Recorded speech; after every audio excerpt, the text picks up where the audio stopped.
Cinderella, or the Little Glass Slipper. Once there was a gentleman who married, for his second wife, the proudest and most haughty woman that ever was seen. She had, by a former husband, two daughters of her own humour, who were, indeed, exactly like her in all things. He had likewise by another wife a young daughter, but of unparalleled goodness and sweetness of temper, which she took from her mother, who was the best creature in the world. No sooner were the ceremonies of the wedding over, but the mother-in-law began to show herself in her true colours. She could not bear the good qualities of this pretty girl, and the less because they made her own daughters appear the more odious. She employed her in the meanest work of the house. She scoured the dishes, tables, etc., and scrubbed Madam's chamber, and those of Mrs. her daughters. She lay up in a sorry garret, upon a wretched straw bed, while her sisters lay in fine rooms, with floors all inlaid, upon beds of the very newest fashion, and where they had looking-glasses so large that they might see themselves at their full length from head to foot. The poor girl bore all patiently and dared not tell her father, who would have rattled her off, for his wife governed him entirely. When she had done her work, she used to go into the chimney-corner, and sit down among cinders and ashes, which made her commonly be called Cinder-wench; but the youngest, who was not so rude and uncivil as the eldest, called her Cinderella. However, Cinderella, notwithstanding her mean apparel, was 100 times handsomer than her sisters, though they were always dressed very richly. It happened that the King's son gave a ball, and invited all persons of fashion to it. Our young misses were also invited, for they cut a very grand figure among the quality. They were mightily delighted at this invitation, and wonderfully busy in choosing out such gowns, petticoats, and head-clothes as might become them. This was a new trouble to Cinderella, for it was she who ironed her sisters' linen, and plaited their ruffles. They talked all day long of nothing but how they should be dressed. "For my part," said the eldest, "I will wear my red velvet suit with French trimming."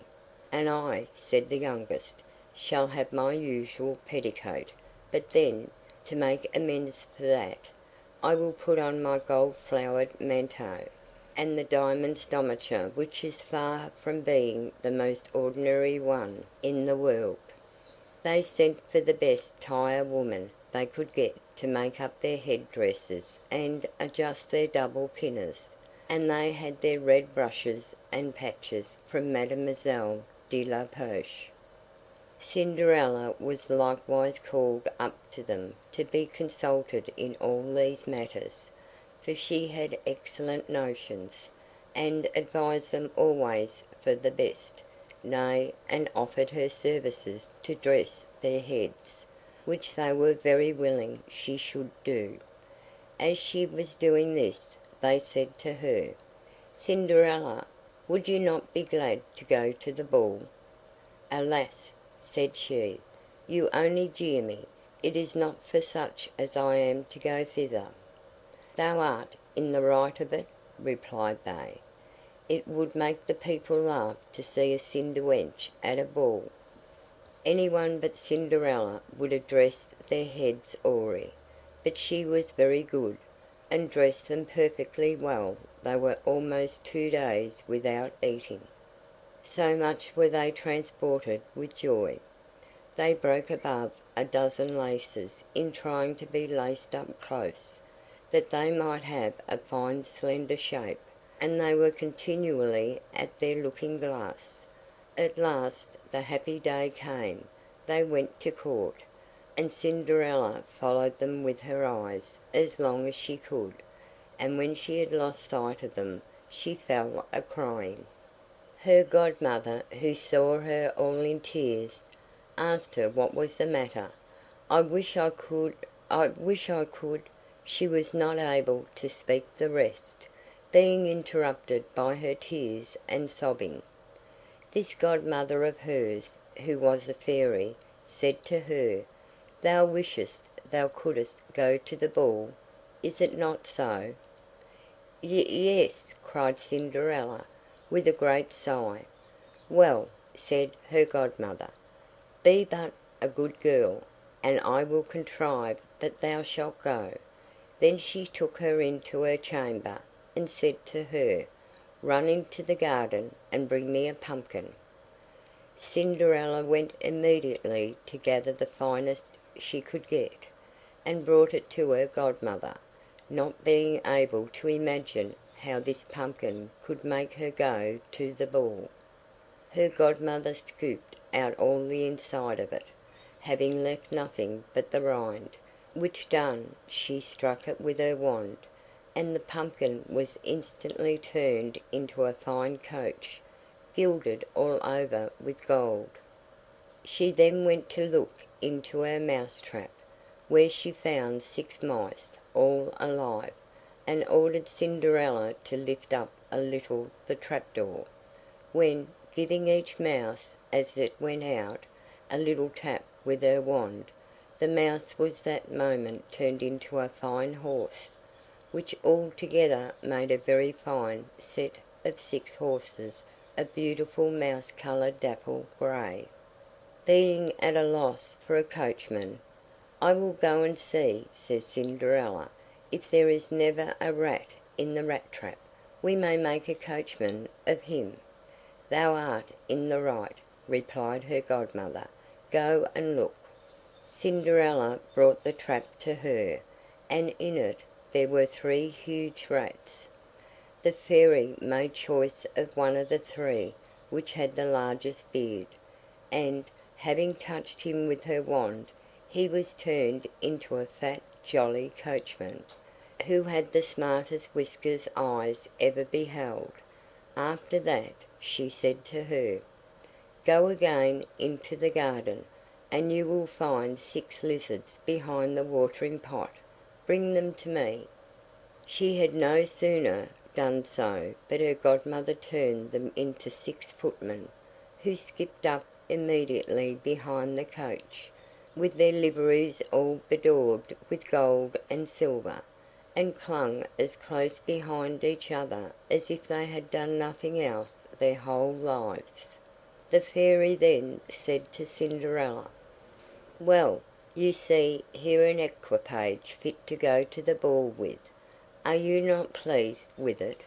"Oh, yes," cried she, "but must I go thither as I am, in these nasty rags?"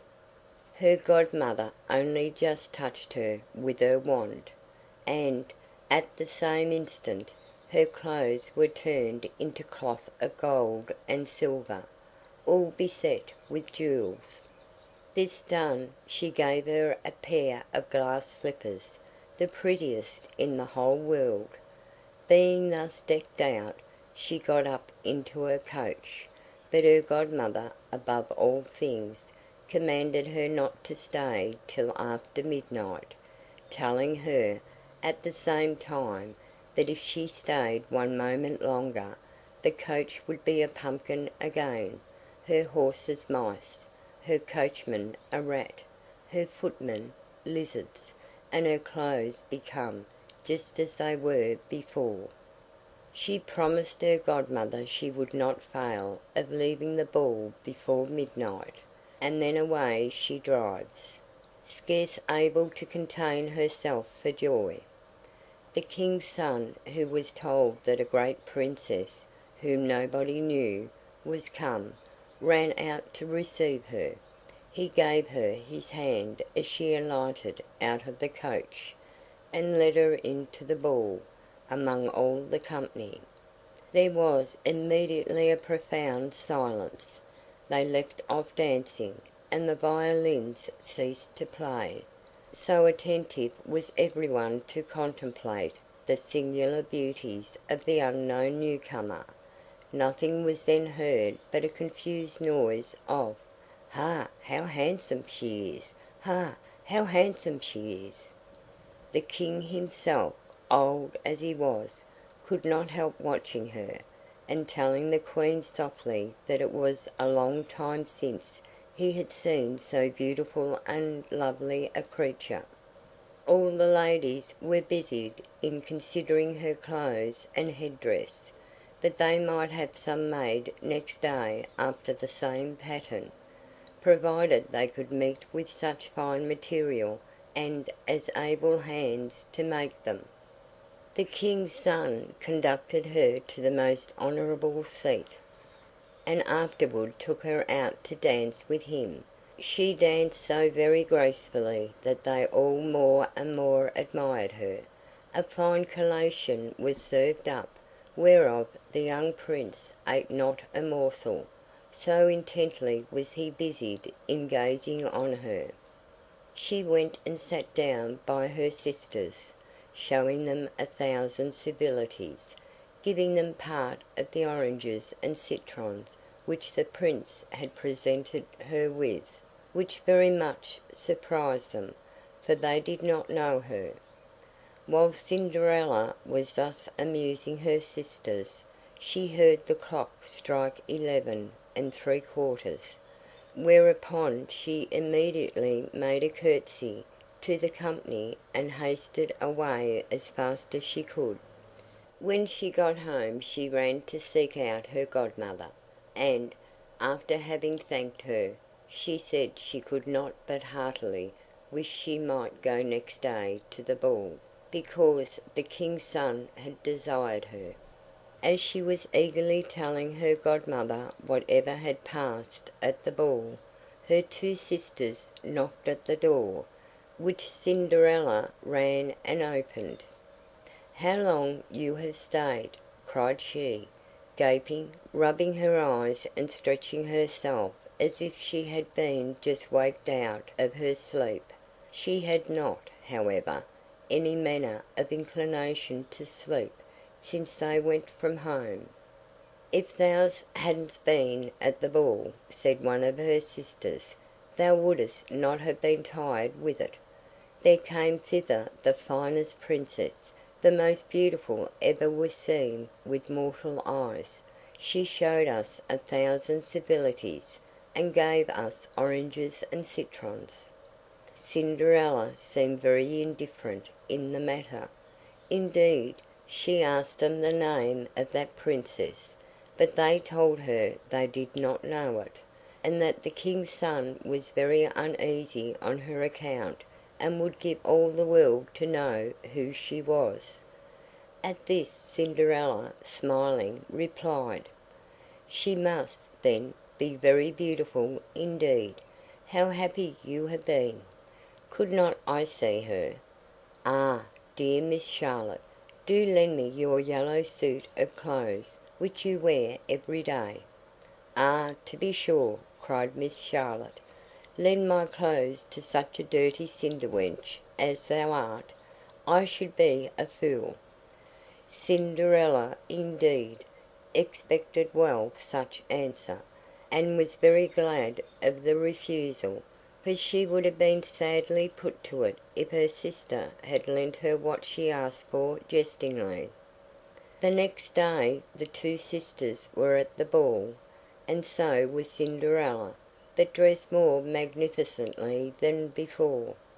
The King's son was always by her, and never ceased his compliments and kind speeches to her, to whom all this was so far from being tiresome that she quite forgot what her grandmother had recommended to her, so that she, at last, counted the clock striking 12 when she took it to be no more than 11. She then rose up and fled, as nimble as a deer. The Prince followed, but could not overtake her. She left behind one of her glass slippers, which the Prince took up most carefully.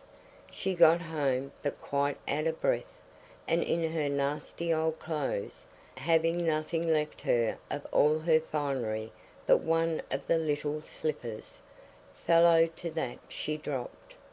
The guards at the palace gate were asked if they had not seen a princess go out, who said they had seen nobody go out but a young girl, very meanly dressed, and who had more the air of a poor country wench than a gentlewoman. When the two sisters returned from the ball, Cinderella asked them if they had been well diverted, and if the fine lady had been there. They told her yes, but that she hurried away immediately when it struck 12, and with so much haste that she dropped one of her little glass slippers, the prettiest in the world, which the king's son had taken up, that he had done nothing but look at her all the time at the ball, and that most certainly he was very much in love with the beautiful person who owned the glass slipper. What they said was very true, for a few days after the king's son caused it to be proclaimed, by sound of trumpet, that he would marry her whose foot the slipper would just fit. They whom he employed began to try it upon the princesses, then the duchesses and all the court, but in vain. It was brought to the two sisters, who did all they possibly could to thrust their foot into the slipper, but they could not effect it. Cinderella, who saw all this, and knew her slipper, said to them, laughing, "Let me see if it will not fit me." Her sisters burst out laughing, and began to banter her. The gentleman who was sent to try the slipper looked earnestly at Cinderella, and, finding her very handsome, said, it was but just that she should try, and that he had orders to let everyone make trial. He obliged Cinderella to sit down, and, putting the slipper to her foot, he found it went on very easily, and fitted her as if it had been made of wax. The astonishment of her two sisters wherein was excessively great, but still abundantly greater when Cinderella pulled out of her pocket the other slipper, and put it on her foot.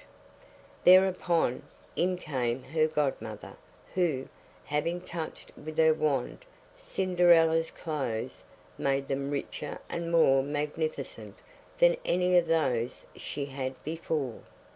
And now her two sisters found her to be that fine, beautiful lady whom they had seen at the ball. They threw themselves at her feet to beg pardon for all the ill treatment they had made her undergo. Cinderella took them up, and, as she embraced them, cried, that she forgave them with all her heart, and desired them always to love her. She was conducted to the young prince, dressed as she was. He thought her more charming than ever, and, a few days after, married her. Cinderella, who was no less good than beautiful, gave her two sisters lodgings in the palace, and that very same day matched them with two great lords of the court. Chapter 7